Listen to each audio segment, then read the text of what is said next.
Fermín López est entré dans l'histoire espagnole des Jeux Olympiques après la finale remportée par la Roja face à la France 5-3 vendredi soir.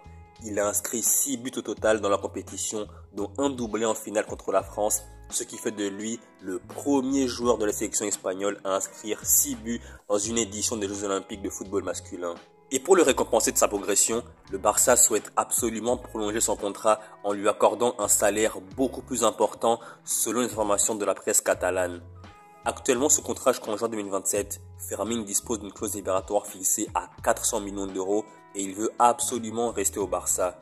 Un accord rapide semble donc envisageable entre les deux parties. Mais il y a une question que je me pose. Quel sera le rôle de Fermín dans le Barça de Hansi Flick?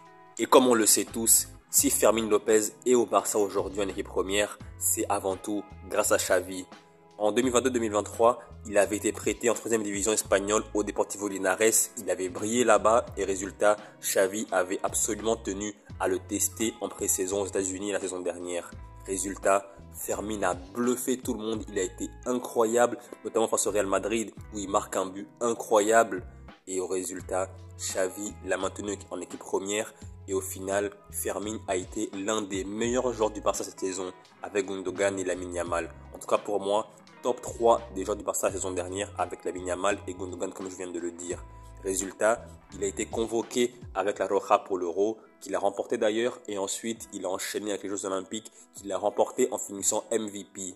Donc aujourd'hui, Fermín est un joueur à part entière du Barça en équipe première à seulement 21 ans, alors qu'il part de très loin. Il a vraiment beaucoup de mérite et Xavi, qui a cru en lui en premier, a aussi du mérite. Et maintenant que Xavi n'est plus le coach du Barça, maintenant c'est Hansi Flick, qu'est-ce qui va se passer avec Fermín?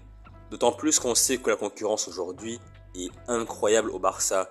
Le Barça va jouer en 4-2-3-1 et Fermín, c'est un joueur qui est numéro 10. Il aime jouer derrière l'attaquant ou en ailier gauche intérieur. Donc aujourd'hui, on sait qu'il y a Rafinha qui peut jouer à ce poste-là, il y a Danilo qui vient d'arriver qui peut jouer à ce poste-là, il y a Pedri, il y a Gundogan, voire même Pablo Torre s'il reste. Donc vraiment, il y a une concurrence incroyable pour le poste de numéro 10 au FC Barcelone. Et même si Fermín peut jouer en tant qu'ailier gauche intérieur, il est de base en numéro 10. Donc comme je l'ai dit, les minutes au Barça aujourd'hui, ça coûte très cher. Pour l'instant, il est en vacances. Il vient de remporter les Jeux Olympiques. On verra ce qui va se passer avec lui au cours de la saison. Mais à l'instant T, je ne sais vraiment pas à quoi m'attendre. Hansi Flick, pour le moment, il a l'air de compter sur Pedri et surtout sur Dani Olmo. À voir ce qui va se passer sur le long terme. Mais en tout cas, Fermín, il a du mérite. Il me fait penser à Pedro Rodriguez. Pedro, l'ancien joueur du Barça qui était vraiment un joueur important à l'époque de Guardiola. Et Fermín me fait penser à ce joueur-là. Un joueur qui sort de nulle part, qui a vraiment de la rage, de l'énergie, de l'agressivité, qui a vraiment de l'envie et qui se bat pour sa place. Et je pense que Fermín López, cette saison avec Hansi Flick, va prouver à Hansi Flick qu'il a largement le niveau, le potentiel pour être un joueur important au Barça malgré la forte concurrence. Et il fait partie de ces joueurs-là qui sont très forts, mais en même temps très sous-cotés. Par exemple, Santi Cazorla à l'époque ou Juan Mata, deux joueurs extraordinaires mais qui n'étaient pas considérés à leur juste valeur à mes yeux. Donc Fermín, c'est un peu le même type. Et vraiment, ça c'est vraiment un problème dans le monde actuel. C'est pas un joueur qui a une grande gueule, c'est pas un joueur qui a vraiment la bouche, c'est pas un joueur avec des tatouages, c'est pas un joueur qui va faire des scandales ou qui va avoir une hype médiatique autour de lui. Et ça c'est vraiment ce qui l'empêche d'être considéré à sa juste valeur malheureusement pour lui. Mais en tout cas, en prenant du recul, personnellement, je trouve que c'est vraiment un joueur qui a vraiment du mérite, qui a vraiment largement sa place au FC Barcelone aujourd'hui. Il n'est jamais blessé, il est toujours en forme.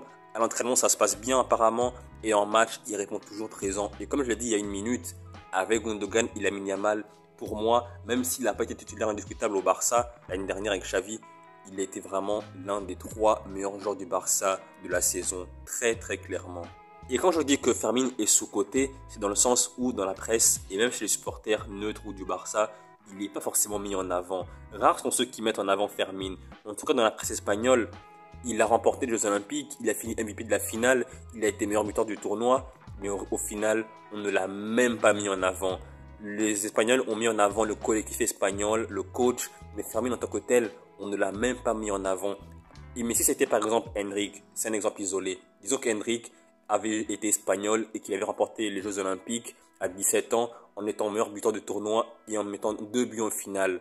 Comment la presse espagnole, notamment la presse madrilène, aurait parlé de lui, ça aurait fait le tour du monde. Et Fermín, comme c'est pas un joueur qui a vraiment une hype autour de lui, c'est pas un joueur médiatique, malheureusement pour lui, il faut qu'il fasse des efforts doubles, voire triples, pour être considéré à sa juste valeur. Et ça, malheureusement, c'est vraiment très dommage. C'est le foot business, c'est comme ça. Mais Fermin, comme je vous l'ai dit en début de vidéo, c'est vraiment un joueur trop sous-coté et qui, pour moi, doit être plus considéré à sa juste valeur. Avec le temps, on verra s'il va s'imposer durablement au FC Barcelone, mais en tout cas, une chose est sûre, il ne manque pas d'envie, il ne manque pas de courage, il a le talent, il a vraiment tout. Il vient de la Masia, il est espagnol, il connaît le Barça par cœur, il a le Barça dans le cœur.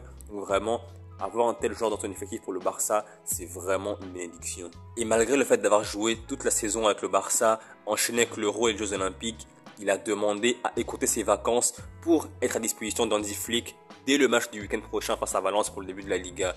Si ce n'est pas de l'envie, du courage, de la motivation, je ne sais pas ce que c'est. En tout cas, Fermin, il démontre vraiment une envie, une obsession pour le bien du Barça, une volonté de réussir au Barça qui est vraiment incroyable.